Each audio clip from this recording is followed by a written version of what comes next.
Thank you so much to everyone for your time today. And I would like to give a special thanks to all the speakers on the stage for agreeing to speak more about the topics I touched. I think it's really critical that we ground any conversation about Afghanistan by first hearing from an Afghan woman. Mitra, I'm hoping you can paint a picture for all of us. What life looked like growing up in Afghanistan, and what life looks like right now for women in Afghanistan. Thank you so much. First, I am filled with gratitude sitting with you, an incredible woman, here, gathering for our cause to leverage this prestigious space and a stage to shine light on atrocities in Afghanistan and gender apartheid in Afghanistan. And it is such a humbling experience to echo on visions of Nelson Mandela to talk about gender apartheid in my own country. To give some context, let me take you back to 14th of August 2021, a day before Taliban's takeover. I woke up, walk on the same street of our shared home with millions of girls going to school and hundreds of thousands of women going to university and work. I went to work. After work, I went to my friends that we worked on Feminine Perspectives campaign to amplify voices of women in the peace negotiation processes. Just a normal day, a normal human being. But life was not that easy. My name was on a list, number 6 on that list, to be killed by the Taliban, who did name off many of my friends. I woke up every day listening and hearing about death of my friends, my colleagues, and the people I knew and admired. Taliban attacked our house where I lost 2 family members. And on another attack, they killed my cousin, whom I share so many cherished memories. Every day when we got out of our house, we were not sure if we are getting back home in the evening. Everyone was a target to the Taliban. But there was system, there was law, that we had hope, and we were trying together, millions of women in Afghanistan, to take things forward. And no one was safe from the suicide bombs and explosions of the Taliban. August 15, the nightmare came true. Taliban take over Kabul and the government as a result of a negotiation process led by international community, mainly United States government. And the people who are suffering the consequences in Afghanistan now, especially women, were not part of it. Now I'm sitting here in exile, and that same terrorist group is controlling Afghanistan. As you said too, if a woman is hungry, she cannot walk legally to a grocery store alone. If she is sick, she cannot go to a hospital to seek medical support, because every single basic human rights is legally banned, practicing it, that legally banned for women. Afghanistan is basically an open prison for everyone. And what's happening in Afghanistan, women bravely are resisting it.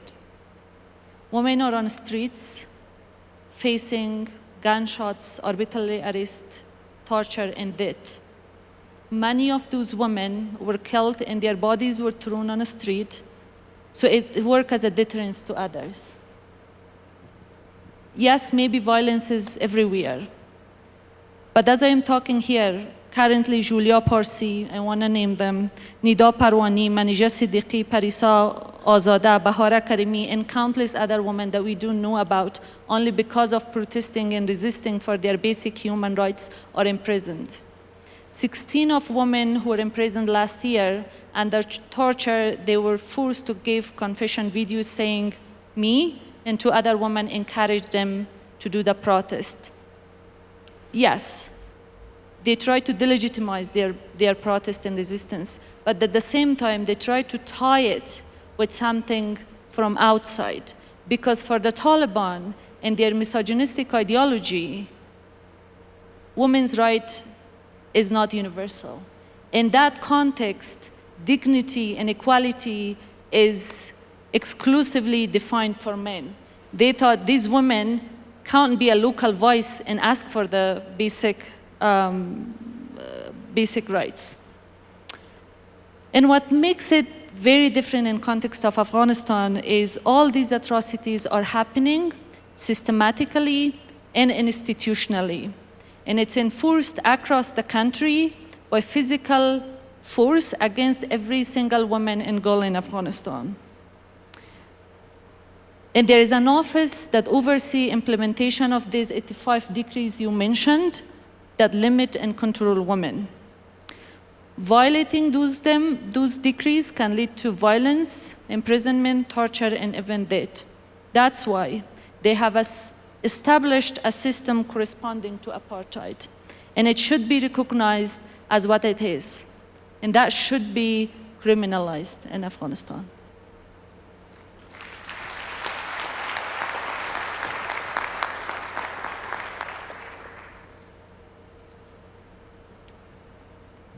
As we have heard today, banning girls from school is a fundamental component of gender apartheid. Nompendulo, you fought to expand access to education. What is it about an educated girl that is so scary to men in power?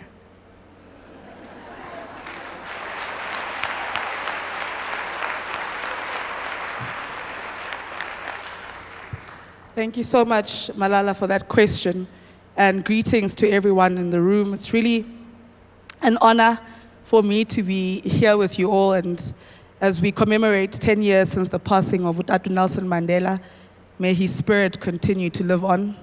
And thank you very much to the Nelson Mandela Foundation for reaching out to me to be part of a panel of such amazing women who, on a day-to-day basis, are leading for a just future in the various corners that they come from.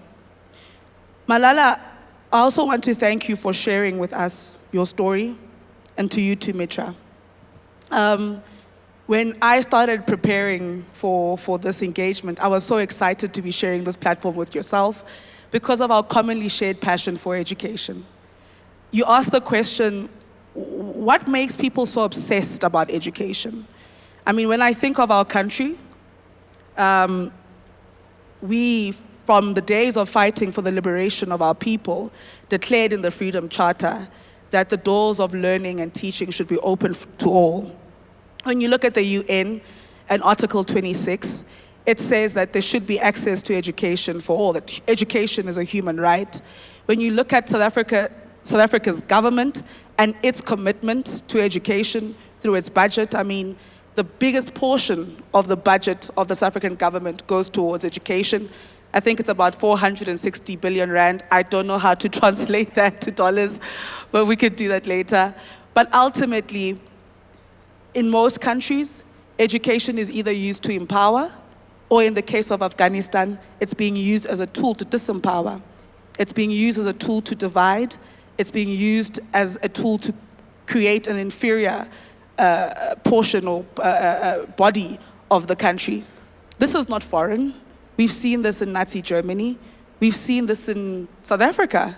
Hendrik Verwoerd created an act called Bantu Education, where it was ultimately aimed at ensuring that black women remained servants to white men and white people, that black men remained servants to big mining industries. Our fathers were stuck underground for hours and hours mining gold that they themselves could never ever buy for themselves. And that was intentional. It was intentional to ensure that black people are not actively participating in the economy, that black people are not leading society. I mean, he says that he didn't want to see greener pastures for us.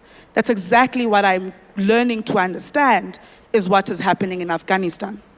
And so that is what makes education so powerful, not only to ensure the active participation of communities, right, through skills and knowledge, but also education helps you to shape and harness the thinking of communities, right? It helps you to to teach communities what is right from wrong. It helps you to instill values and morals within communities that should be aligned to equality, that should be aligned to equity, to justice, to peace.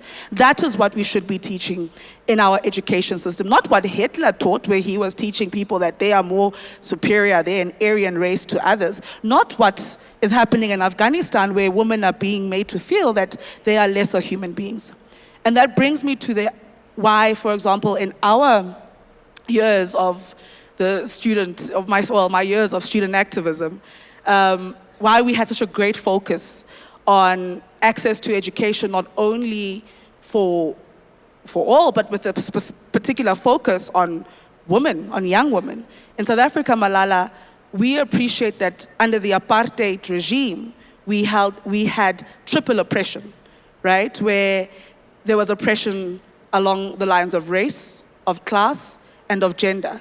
And today, as young Black South African women, when we acknowledge the challenges we experience, we acknowledge them as a young Black working class woman. So the age element makes it, quadruple oppression. That's what we experience. And so we've had to be very intentional about the type of policies we put in place that can protect young women. We fought for free education. And today, young people who come from households with an income bracket of 350,000 Rand and below, and I did check how much that is in dollars, I think it's about $19,000. So young people who come from those income brackets get to go to school or tertiary for free in South Africa. And that's been intentional. It's been intentional that we say young girls in schools must have sanitary dignity, so they must have sanitary towels. We've been intentional to say the Department of Social Development in South Africa must cater for households that are led by children and must support them, because out of the 5 children in the household, if 4 are boys and 1 is a girl, the one who's going to have to sacrifice going to school is most probably going to be the girl child. So in order for us to see women participate in the economy, become leaders of society, we've had to be intentional about their inclusion in education, as that has a ripple effect into their participation in the economy and society. Fully agree on that.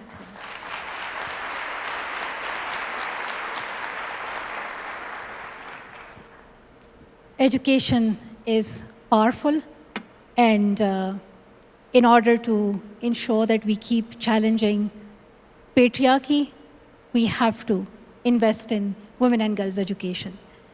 Now I would discuss more gender apartheid as a concept, as a law. I'm not a lawyer, but I am an activist, so it would be good to talk about gender apartheid to a legal expert, and I would love to talk to Karima on this because she is the legal expert that we're looking for here. Why is it important to codify gender apartheid? Thank you so much for this question, Malala, and for your support for Afghan women who are leading the global call for the recognition of gender apartheid.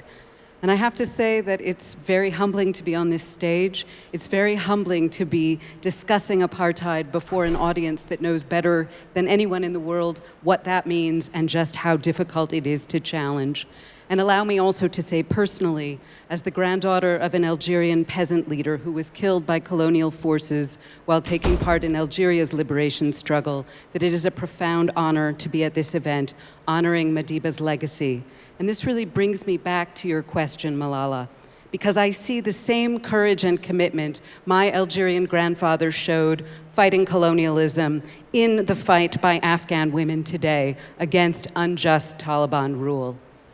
The good news is that many UN officials and experts have correctly condemned the grave violations that Mitra so eloquently described as gender apartheid, including the UN Secretary General himself.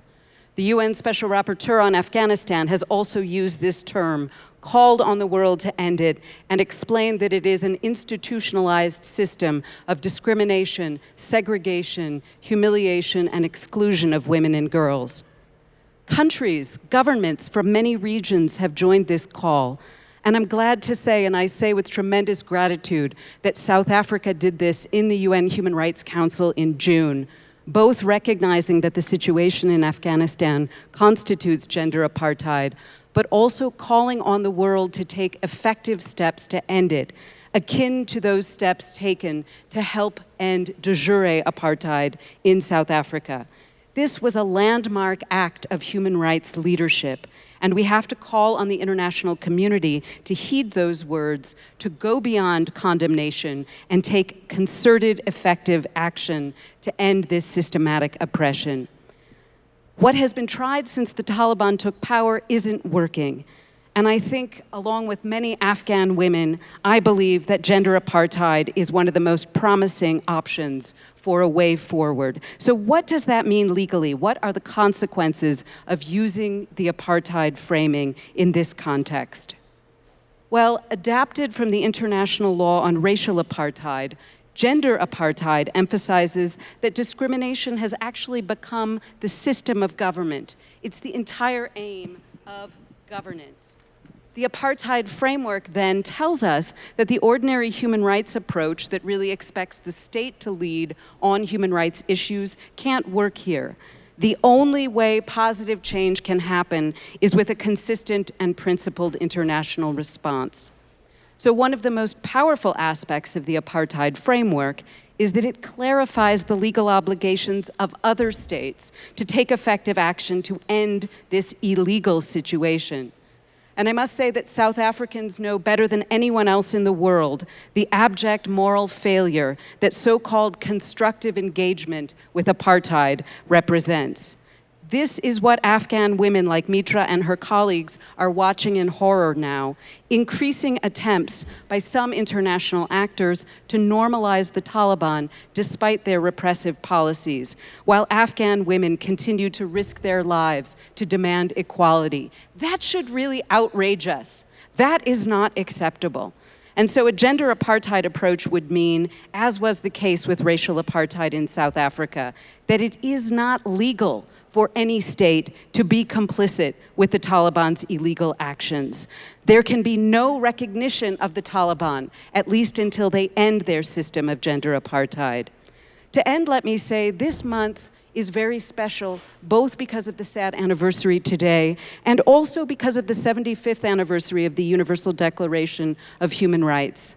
Afghan women are the bravest defenders of the Declaration's principles, including equality, some of the bravest in the world. So now is an essential time, not next year, not some other time. Now is an essential time to stand with them by ending gender apartheid. It is a time to fulfill Madiba's prophecy, a powerful statement that he made on the day he left prison, when he said, "Apartheid has no future." Now it is up to all of us to make sure that prophecy comes true.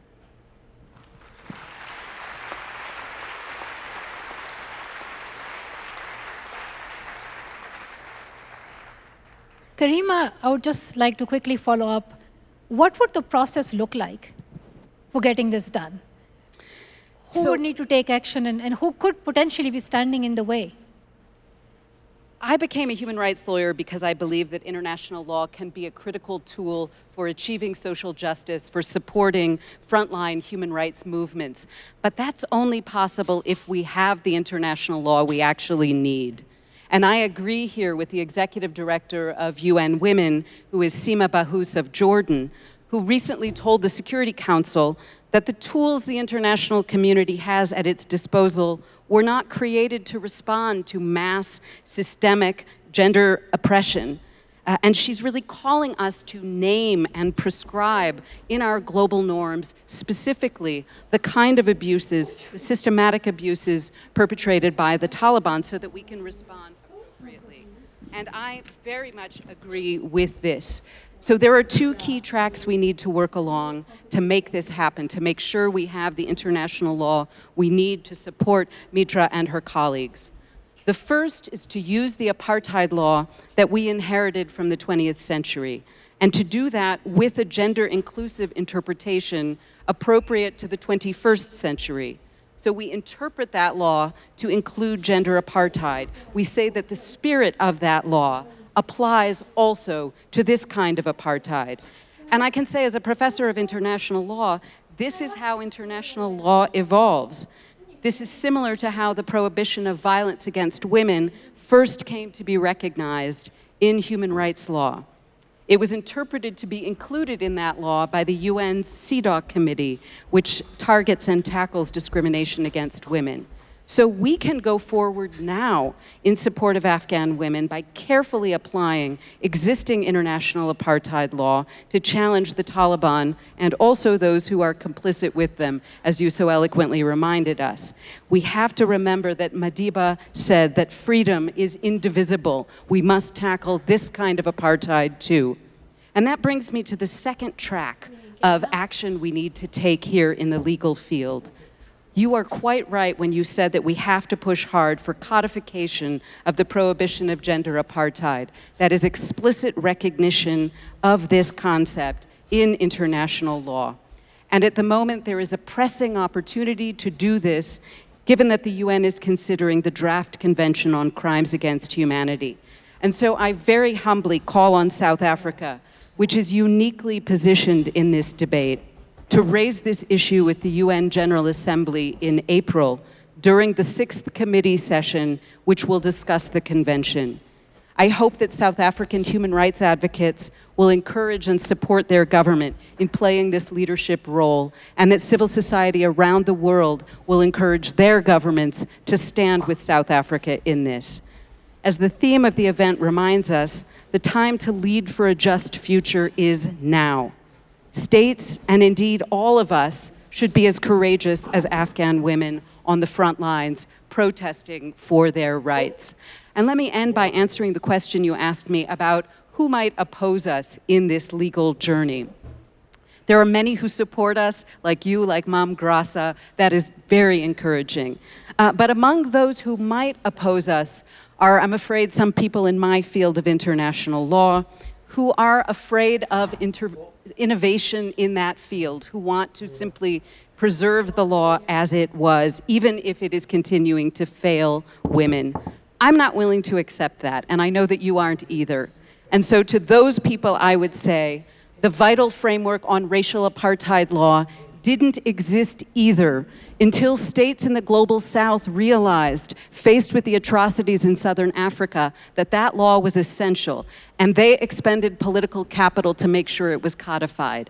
And that is exactly what we need to do today, even though the times are very different.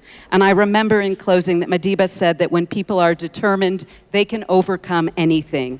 So let's come together and again prove him right.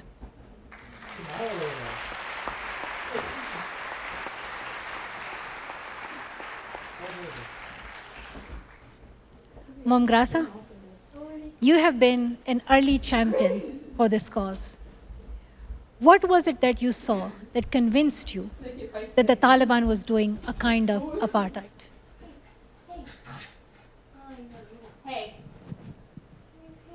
Thank you, Malala, for this question. Hello, South Africans.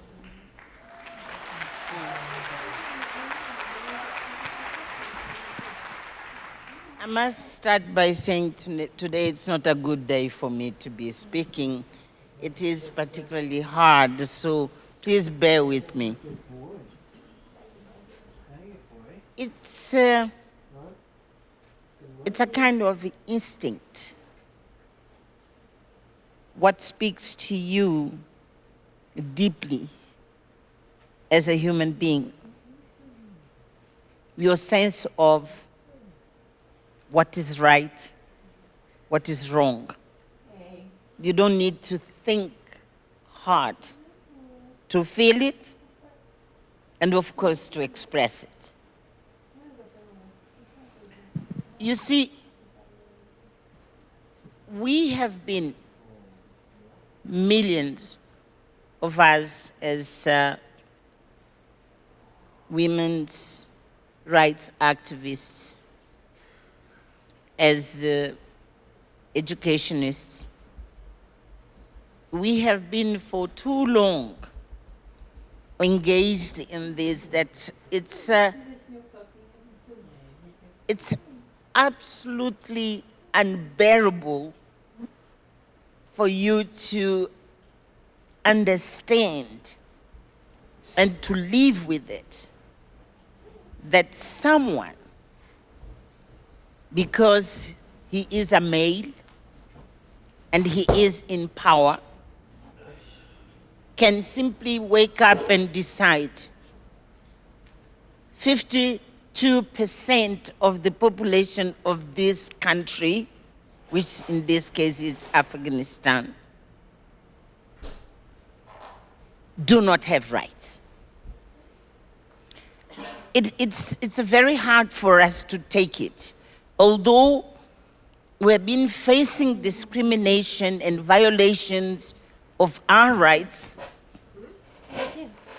but it's very hard to live with the fact that in 2023, we will be taken back to what we had believed, that it's a never again. And when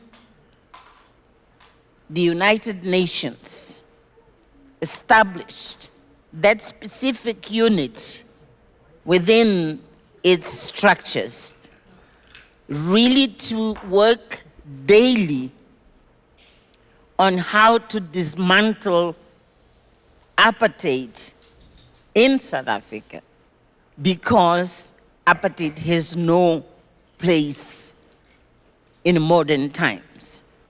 So we believed that with the promise of 94 here, it was really a never again for South Africa, but it was never again for the rest of human family.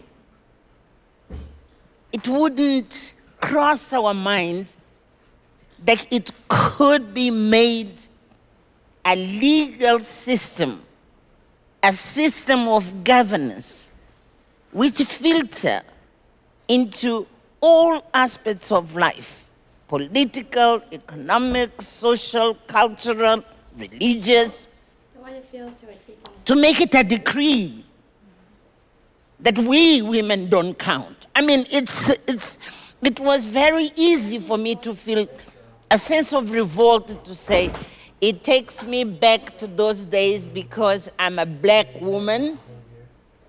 I had been told that I do not exist, I don't count. And now, simply because millions of human beings in Afghanistan, they happen to be female, they are not recognized as citizens of that country.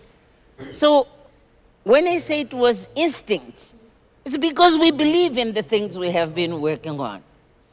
And we really had believed also in the promise that it is a never again for anyone across the globe that apartheid could not become again part of any system of governance. So here we are. And I think we have to thank you, Malala. And we have to thank you, Mira, for coming, the two of you, to bring these reflections home to us. Because, you know, Afghanistan is a little bit far geographically.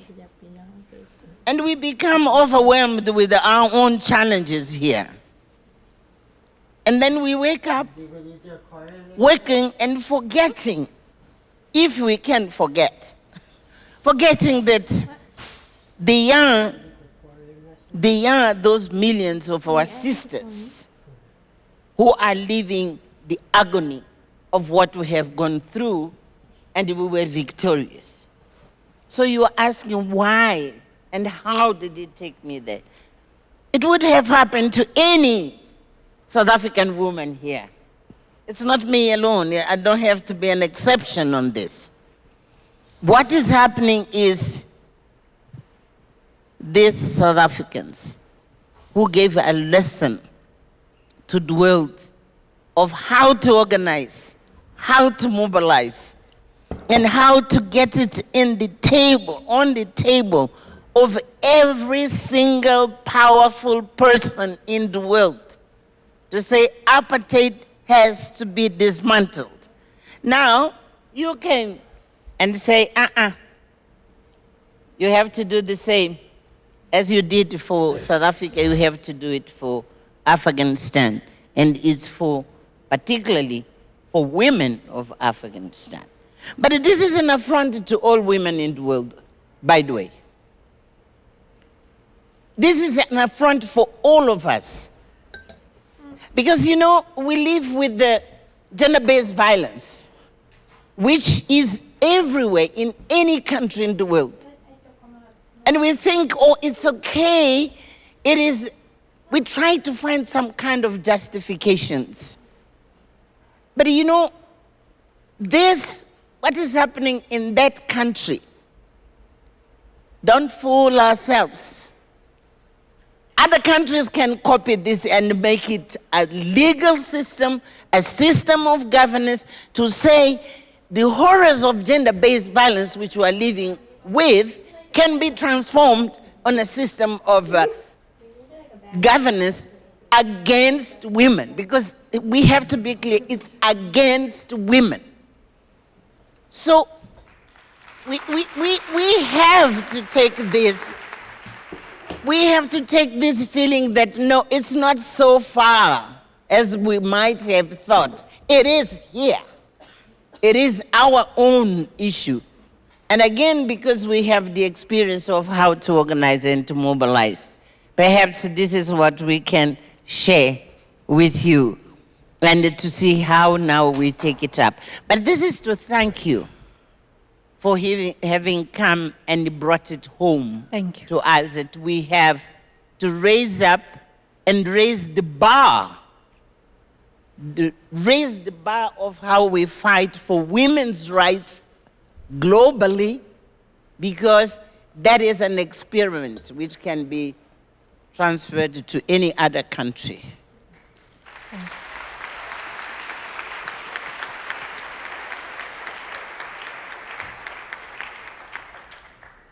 Mitra, for someone fighting injustices happening in real time, does the legal approach feel like it's taking too long?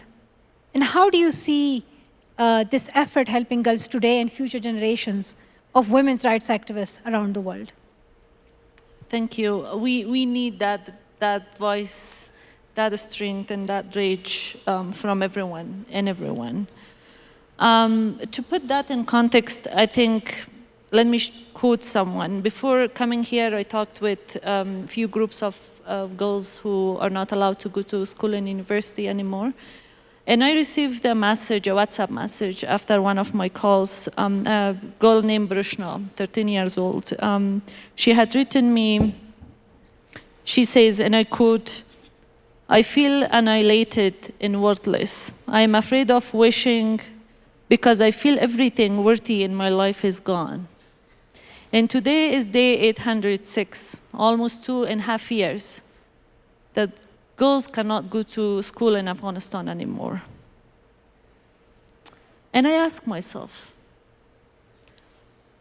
what's happening to the humanity, to the civilization we have built in 21st century? We have failed her. She cannot even make a wish or have a dream for herself because she thinks everything worthy in her life is taken from her. Brushna deserves better, but we also can do better. And I think as a world, as an international community, we shouldn't allow anyone to do these practices and remain without consequences and punishment. Each passing day, 806 days today from 15th of August 2021, sets a trajectory that will take us decades to reverse. Those women are never, most of them, a large number of them, never gonna come back to school because they are victims of forced marriages. Many of them think of suicide now. And I don't know, God knows what happens to them. And when we talk about the law and taking time, for me is, what is the law? It is the will of the people. And if we don't leverage it and we don't utilize it to someone in another part of the world, what is it for? And I think the awful human rights and women's rights situation in Afghanistan should draw that rage and action from the global community to fasten that legal processes. So they be responsive to the atrocities happening in Afghanistan. And also approaching from a moral point, which Michelle Grossa, Madam, raised yesterday, and I was impressed, saying this shouldn't be even a matter of debate in the rooms of international law. Why we hesitate when we are talking about the very basic human rights of women, millions of them in that part of the world. So for me is the approaches, the legal approaches Professor Karima mentioned, we need to codify, and I call on everyone for the codification of gender apartheid as a crime against humanity. And for that, which April, we are the UN Legal Committee is going to meet, is a very good opportunity for us, but we don't have much time. So I urge everyone that we mobilize political and social support necessary for that. The second thing is, as I am sitting here, and I'm humbled, that I want and call South African government to persist on their leadership and making sure other countries come on board to codify and criminalize gender apartheid in Afghanistan. And I think most important thing is, if apartheid convention is already there, why we need to wait many years to create a very new law? It's there. Taliban in Afghanistan are committing it. We just need to add the word gender next to race and apply it for the context of Afghanistan and anywhere in the world that's applicable. Because we need to remember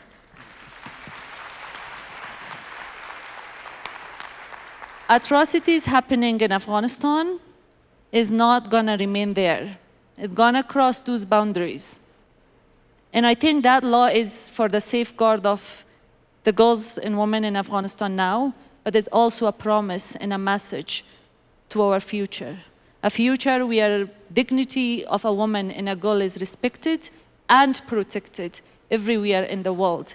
And I want to conclude by saying that what's happening in Afghanistan, if a woman is not dressed properly, the man is authorized to control her by law.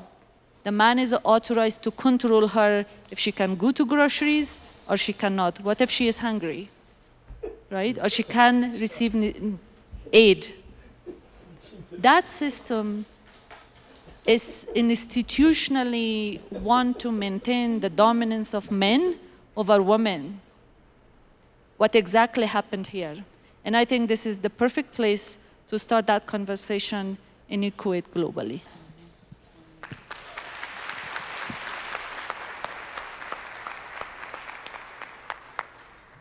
I also want to touch on the collective work that it will take to move this forward. So I thought I could ask Nompendulo. You have been fighting for the legacies of apartheid from your student days to now as a member of parliament. What would you say to activists? And what would you say to politicians about their role in championing this cause? Thank you very much, Malala, for that question. And I want to state to yourself and to Mitra that as of now, I want to commit myself, I am pledging my commitment to this room and to yourselves that I will be a voice for... Thank you.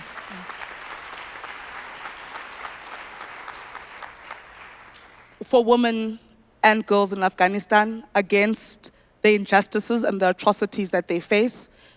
I believe that in order to galvanize communities and mobilize communities in the spirit of international solidarity, people must know what's going on. And today, we're doing that in South Africa. South Africans today will know. It's not only us who are in the room here, people are watching live on various platforms.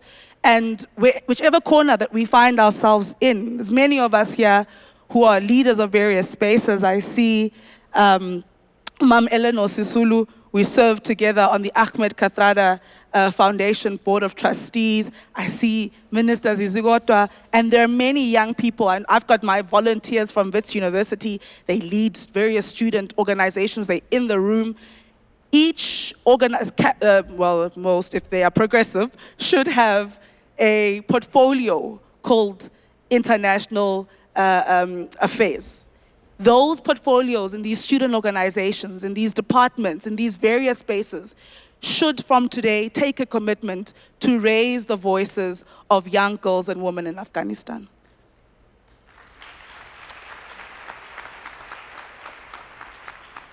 And I must say, it's really been something I've had to reflect on since, well, for days now, but even more so yesterday, that whilst a space I've been familiar to is the space of gender activism and fighting for gender equity. I sat on the Presidential Gender Review Committee appointed by President Ramaphosa. I had the honor of going to, CSW 63. And in my mind, we're all talking about increased inclusion for women, intersectionality, gender equity. And one assumes that's the language of the world. And so one is shocked. Okay, of course we know there's microaggression in terms of, patriarchy and sexism and chauvinism. But to actually legalize it, I think for me, it's something that we absolutely cannot allow as global citizens. And so that's also been something that I've had to reflect on. And I just wanted to go back a bit, Malala, because I got inspired by what Mitra and Mamkrasa said. But to quickly answer your question, because they deliberately put that timer for us, after realizing in the briefing yesterday how much we all talk, they said we need to put a timer there for them. So I'm going to take 1 minute. Nompendulo moving from the picket lines to Parliament. It feels the same. It's just that the chief whip would really hit me if I arrived in tackies like I would on the picket lines. Now I must arrive in heels or something more formal. But beyond that, it's the same. You continue to fight for inclusion, but I've also learned to be deliberate. I've learned to look at the annual performance plans of the department I hold to account to see where the inclusion of women is. Because just talking about it, it's not good enough.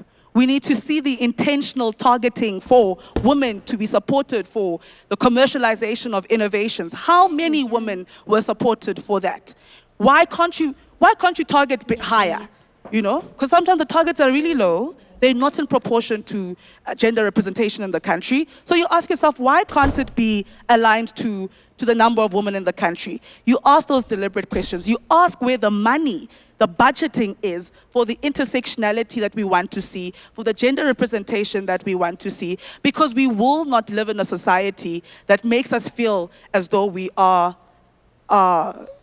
invisible as women. And so we need to be deliberate. We need to be deliberate and intentional about how we ensure the inclusion of women from the picket lines right through to Parliament. And Malala, sorry, there's nothing I've appreciated more now. Young people thought that when we go to Parliament, we're going to solve all the problems.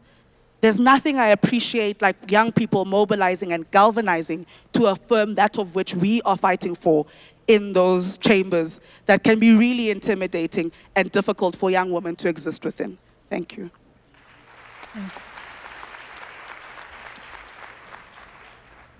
So moving back to Mitra, because keeping Afghan girls and women centered in any campaign is vital, what practical things can people watching do to support activists like you?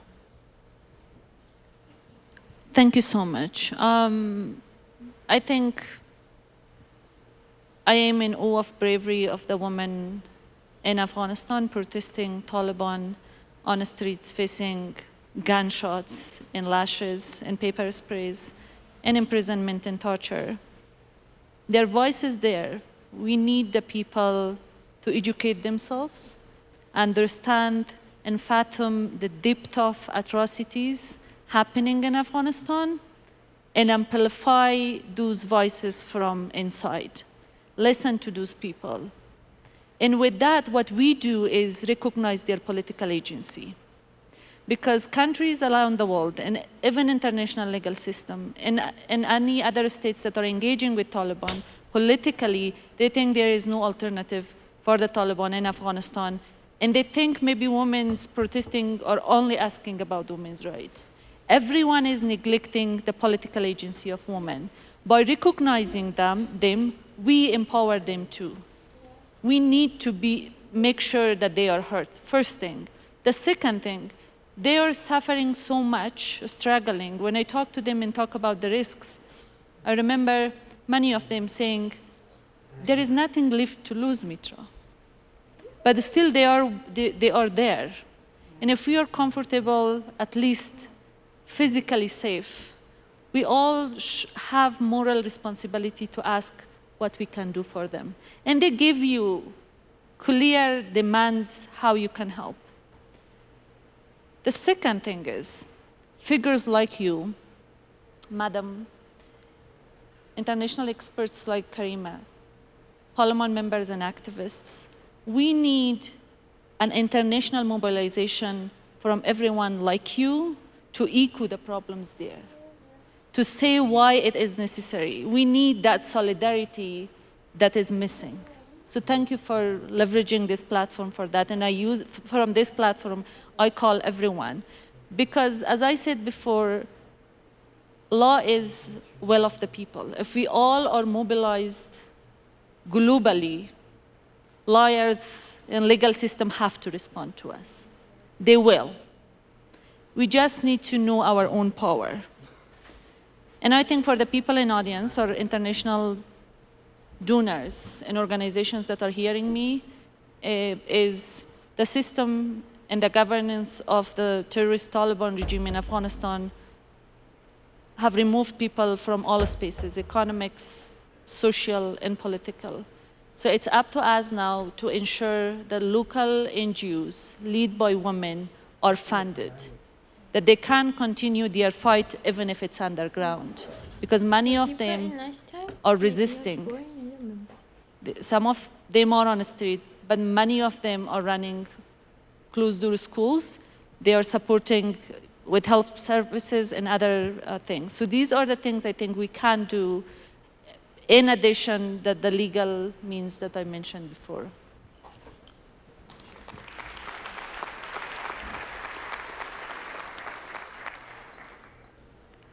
I'm glad that we have spent the last 45 minutes or so focused on Afghanistan. But as I mentioned in my speech, there are many crises in the world today. So I want to give us some time to talk about Palestine. I'm heartbroken for the children and family in Gaza. The scale of devastation is unimaginable, and the need for a permanent ceasefire is long overdue. Mamgrasa, I would love to know your perspective on what we are seeing unfold. And perhaps you could share some of your experiences about how to bridge divides that seem insurmountable. That's a tough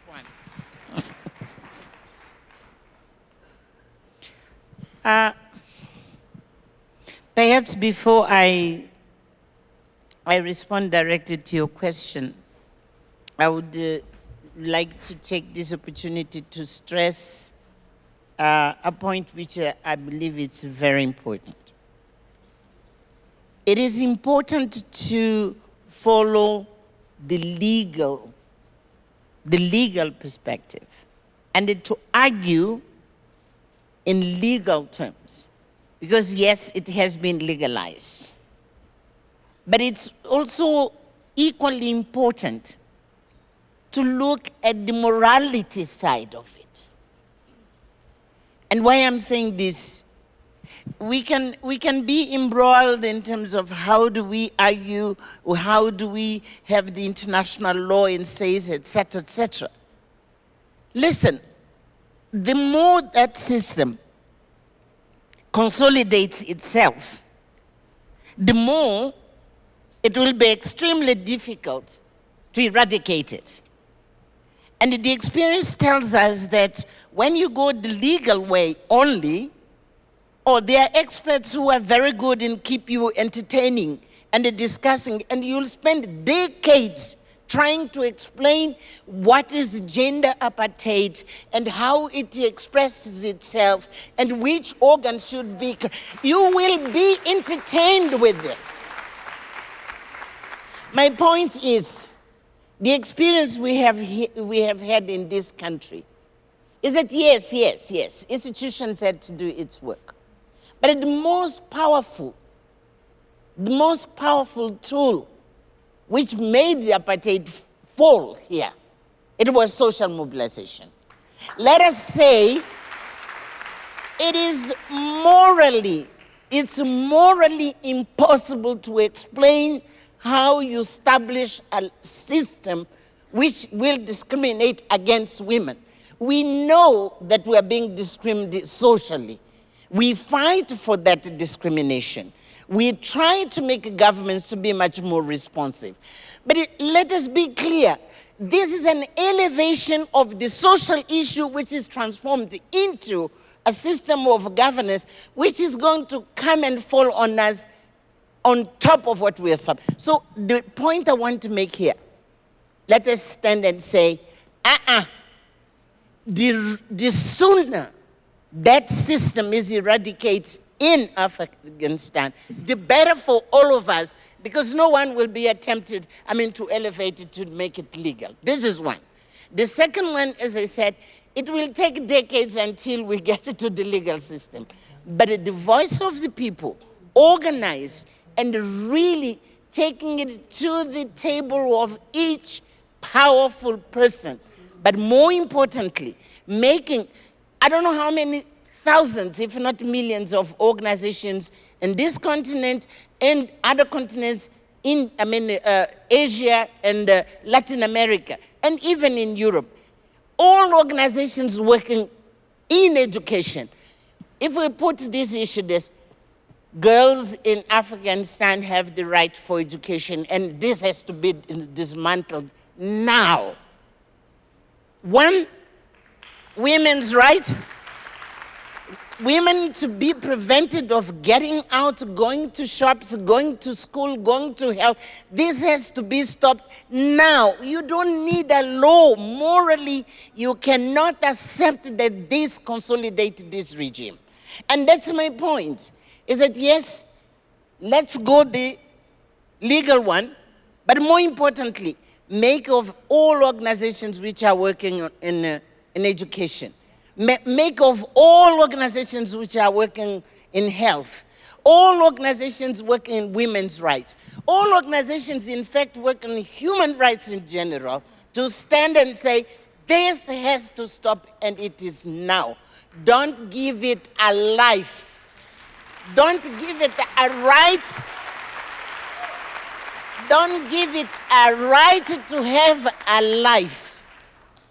I want to also to emphasize another point. You know, this thing of, in my life I have met very good men. But I have met millions of men who believe that they have a right over women's lives, even over women's bodies. It is exactly the same kind of issue we're talking about. We say it's in Afghanistan. We have to make it clear, strong and loud. And we are here in 16 days of activism, right?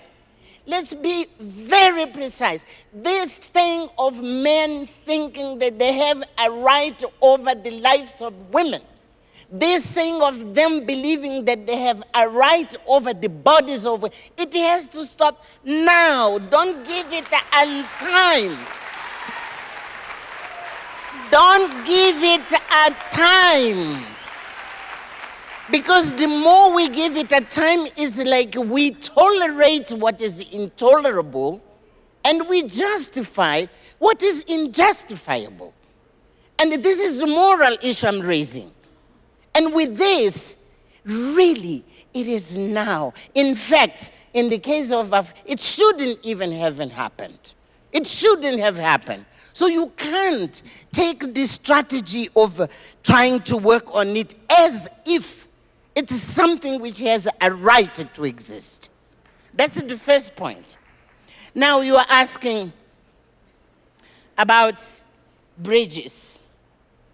You know, it is that high caliber of leadership which we got from that generation of leaders which this country, not only South Africa, but this region, Southern Africa, we had in that generation the high spirit which was able to see in all of us the superiority of our dignity over anything which make this different. So it's not like, how do I do it? I think we just have to go back to those lessons.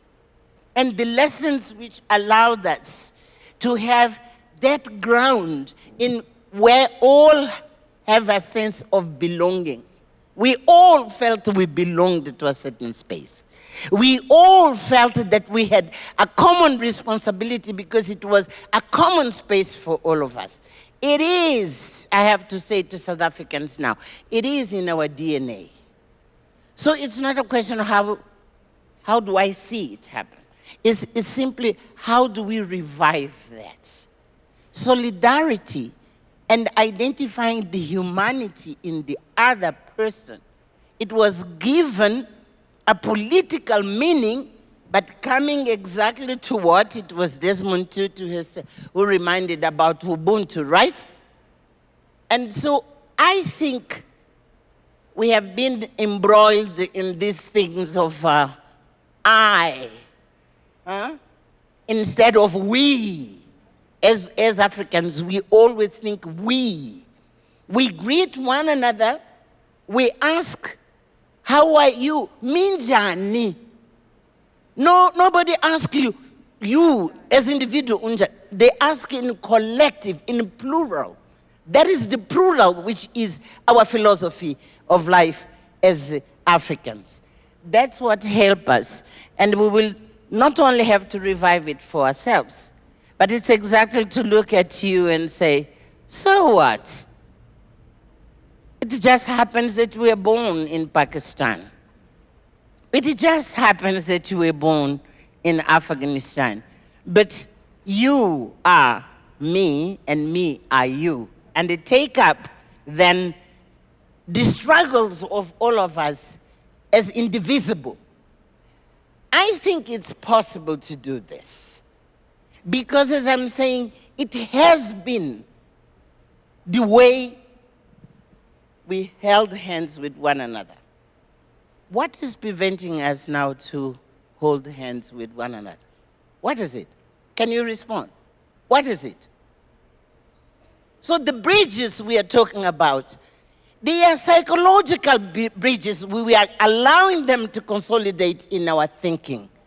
But we need to be dismantling as well those psychological walls which we are allowing to separate us from one another. And I want to finalize, I hope you are not going to ask much more questions, is to say, you know, you put it right, darling. We are going to sit down, a group of us, and say, what it means to revive this sense of collective responsibility, reconnecting with one another. Yes, it is because we have a task you have brought to us, but it is really to take us back to be who we are as a South African society and who we are as African societies, and African societies which are connected to other societies across the group, and we do not know what is the difference of a human dignity. Human dignity is human dignity everywhere. It is our business.